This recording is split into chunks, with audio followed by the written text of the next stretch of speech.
Get out, my dad said, his voice sharp over the howl of wind. If you won't obey me, you can walk. We were miles from home, snow was already swallowing the road behind us. I was 16, I thought he was bluffing. Hi everyone, my name is Harper. When I didn't move fast enough, he leaned across the passenger seat and shoved the door open. The cold hit like a wall. Maybe the storm will teach you respect, he added. I stepped out because arguing only made him worse. The door slammed, headlights disappeared into white. At first, I walked steadily, telling myself it was only a few miles. The snow stung my face, my fingers went numb inside thin gloves, my breath turned shallow. I tried calling him, no answer. I tried calling my mom, voicemail. The wind grew louder than my thoughts. My legs felt heavier with every step. The road blurred. I remember stumbling once, then twice. By the time I saw headlights behind me, I was kneeling in the snow, unable to feel my feet. It was my grandpa's truck. He jumped out before the engine fully stopped. Harper, he shouted. I tried to answer, but my body didn't listen. I remember his hands more than his face. Rough, steady, urgent. He wrapped his coat around me before I even understood I was shaking. I couldn't form words, my jaw wouldn't cooperate, my fingers felt like glass. Stay with me, Grandpa kept saying, lifting me into the truck. Stay with me, baby. The heater blasted, but it felt distant, like warmth belonged to someone else. My vision tunneled, snow clung to my hair, melting against skin I couldn't feel. I heard him calling someone, his voice tight in a way I'd never heard before. 16-year-old female, severe cold exposure, barely responsive. The ER lights were too bright, hands moved quickly, questions flew around me. What's her core temperature? 48 degrees, that's hypothermic. Someone cut my jacket open, someone else inserted something into my arm. I drifted in and out of awareness, catching fragments. She walked how far? In this storm, Grandpa's voice cracked. Her father left her. There was a silence in the room after that, not shock, recognition. When I woke up hours later, there were more people in the room, not just doctors, a woman with a clipboard and a police officer. The room was quieter when I woke again, but the air felt heavier. The woman with the clipboard introduced herself softly. I'm with Child Protective Services. Her tone wasn't accusing, it was careful. The officer stood near the door, hands folded in front of him. He wasn't looking at me like I'd done something wrong, he was watching the hallway. Do you remember what happened? The CPS worker asked gently. My throat burned when I tried to speak. He told me to get out. Did he say when he would come back? I shook my head. Grandpa sat beside the bed, his large hand wrapped around mine like I was 5 again.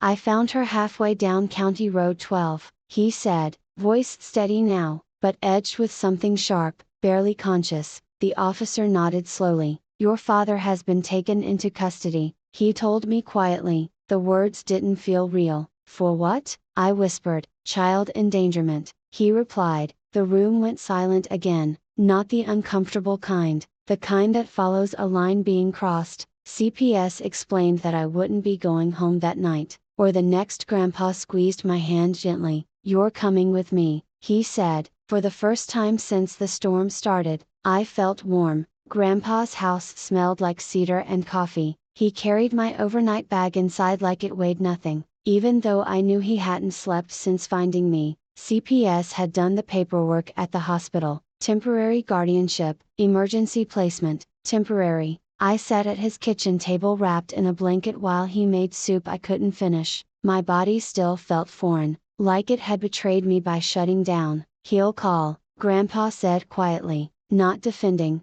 not excusing, just stating a fact. He was right. The phone rang that evening. Grandpa looked at the caller ID and didn't answer. The voicemail came through anyway. This is blown out of proportion, my dad's voice said, irritated rather than remorseful. She's dramatic. I was teaching her responsibility. Responsibility. I stared at the phone like it belonged to someone else's life. The next day, the school counselor called Grandpa. Word had spread fast. A storm, an ambulance, police. CPS scheduled a formal hearing. I had to give a statement. When I sat across from the caseworker again, she asked gently, has this happened before? I hesitated, then nodded. because being left in parking lots, being threatened with abandonment, those hadn't started in a blizzard, they had escalated into one, and now it was documented. The hearing room wasn't large, fluorescent lights, a long table, a clock that ticked too loudly. I sat beside Grandpa while my dad stood across the room in a pressed shirt, looking more inconvenienced than afraid. I was disciplining her, he said calmly. She overreacted. The judge didn't smile. In sub-zero temperatures, she asked evenly. It wasn't supposed to escalate, he replied. Escalate? Like weather was the unpredictable factor. CPS presented hospital records. Core temperature dangerously low, risk of organ failure, photographs of frostbite forming on my fingertips. Grandpa's jaw tightened as each page turned. When it was my turn to speak, my voice didn't shake. He's left me before, I said, just not that far, not that cold. My dad looked at me like betrayal was the crime. You're exaggerating, he muttered. I held his gaze. I almost died. The room didn't react dramatically. It didn't need to. The evidence spoke louder than emotion. The judge leaned back slowly. Temporary custody will remain with the grandfather, she ruled. Then she added something that shifted everything and supervised contact only. My dad's composure cracked for the first time because control had just been legally removed. The first supervised visit happened in a beige room that smelled like disinfectant and folded chairs. A social worker sat at a small desk in the corner, not pretending to be invisible. My dad walked in with tight shoulders and a rehearsed smile. You look fine,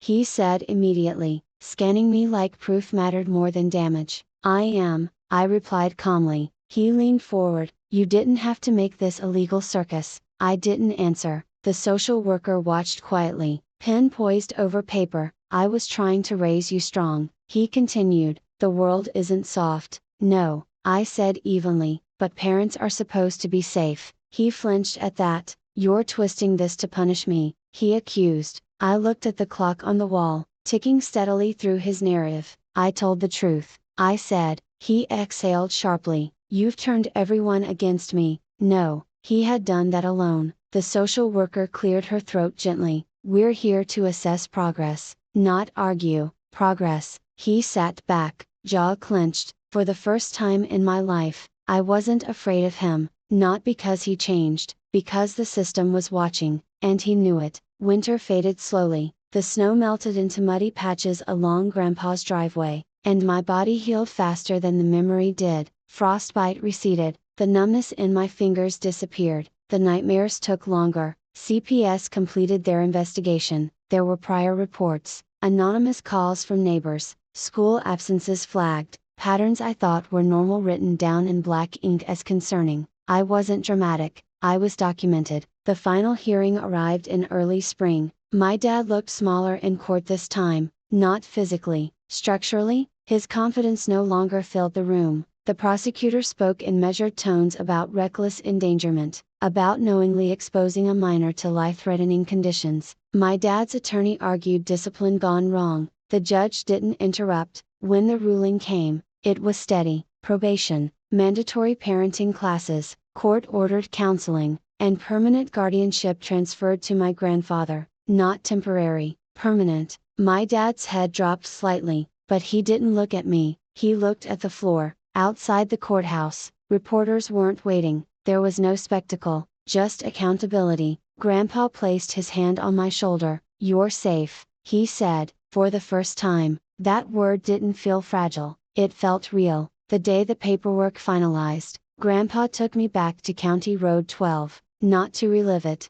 to reclaim it. The snow was gone, the sky was clear, the stretch of asphalt where I had collapsed looked ordinary now, almost harmless. You don't have to get out, he said gently. I want to, I replied. I stepped onto the shoulder of the road and stood there for a moment. Cars passed, wind brushed against my face, but it wasn't violent, it was just weather. I didn't feel small here anymore, I felt aware. My dad tried calling months later, a supervised voicemail filtered through legal channels. I made mistakes, he said stiffly. I hope one day you understand. I listened once, then I archived it. Understanding wasn't required for survival, accountability was. I went back to school, therapy became routine instead of emergency. I stopped flinching at raised voices, I learned the difference between discipline and danger. The storm didn't make me stronger, it revealed who I could rely on and who I couldn't.